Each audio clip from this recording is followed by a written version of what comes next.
আল্লাহ, দয়া করো আল্লাহ। জাতির জনকের বাংলাদেশ, বঙ্গবন্ধুর বাংলাদেশ।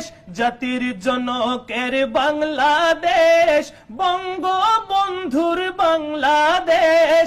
রহম করো আল্লাহ, দয়া করো আল্লাহ, রহম করো আল্লাহ, দয়া করো আল্লাহ। ওয়ালি প্রেমিক বঙ্গবন্ধু শেখ মুজিবুর রহমান, বিশ্বের শ্রেষ্ঠ ইসলামিক ফাউন্ডেশন তাহার অবদান। তাই জারি হলো মিলাদ কিয়াম, জারি হলো মিলাদ কিয়াম। জিকির ইয়া রাসূলুল্লাহ, রহম করো আল্লাহ, দয়া করো আল্লাহ।